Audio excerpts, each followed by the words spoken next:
How are the strategies shaping up for the Democrats, for the Republicans? Let's ask two men who know. Mo Lethe, the communications director for the Democratic National Committee, and Sean Spicer, chief strategist and communications director for the Republican National Committee. This is like a cage match. Two will enter, one will leave. Gentlemen, thanks for being with us.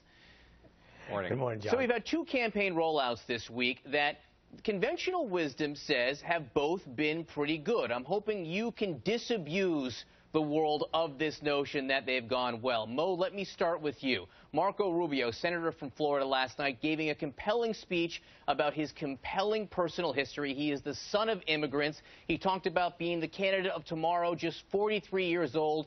He presented an exciting, forward-looking message. Why is that wrong?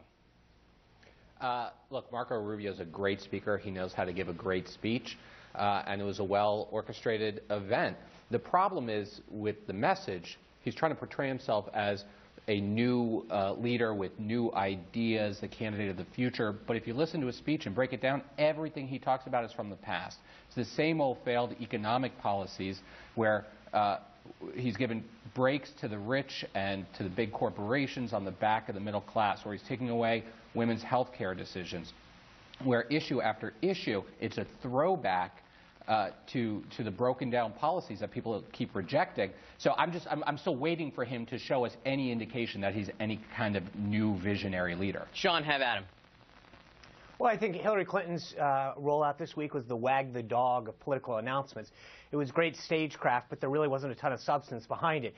The biggest issue that is facing Hillary Clinton is American people don't find her honest and trustworthy. And we saw that with this faux van ride that she's taking, which is sort of like last week she was on a G6.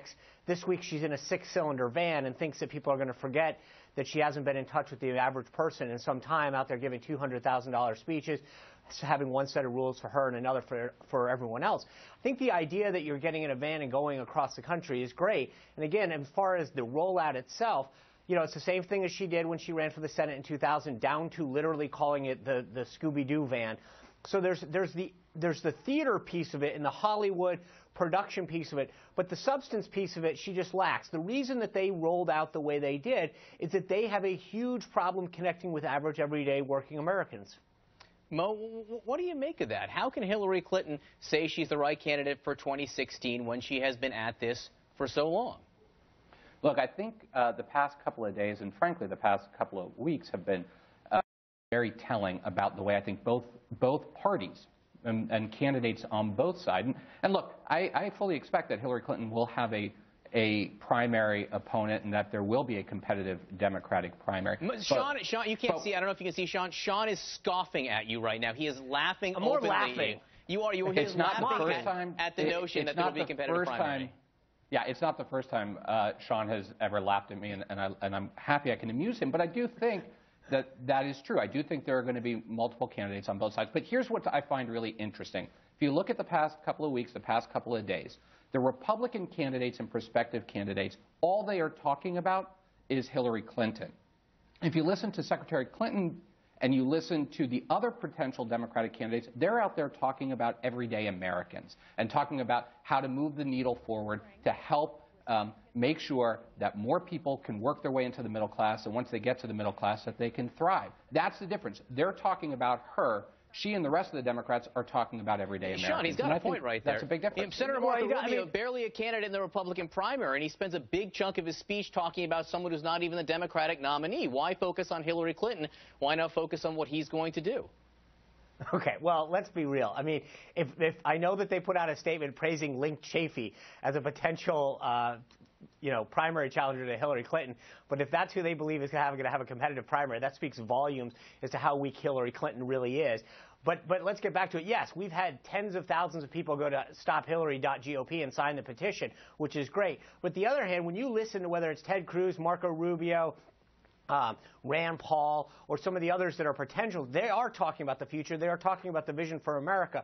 Hillary Clinton represents everything that has already happened, a scandal. I mean, no one's excited about Hillary Clinton. She has near perfect name identification around the country. And when at the recent polls that came out, she's upside down. Her favorability has gone from 67% when she left office as Secretary of State down to the high 40s, because the more people are reminded about Hillary Clinton, the more they don't like her. I don't have the numbers here at my fingertips, but I think the entire Republican field is basically underwater as well. I mean, Americans basically don't particularly like politicians. I mean, I think that's, fairly true, Mo. Yeah, no, look, I think there's absolutely a disconnect between the American people and Washington, and that's why you see the Democratic candidates out there talking about everyday Americans and talking about how to help the middle class, whereas the Republicans, if you want to talk about, all these Republicans keep saying they're different, they're new, they are the wave of the future. I could take Mitt Romney's stump speech from 2012 and superimpose it over any of these guys, and it would be no different. Their vision for the future is a throwback to policies that have failed, whereas the Democratic Party has been moving us forward. Mo Alithi, Sean Spicer, excited to get both your perspectives here. Thanks so much for being with us. Glad you're both smiling at the end.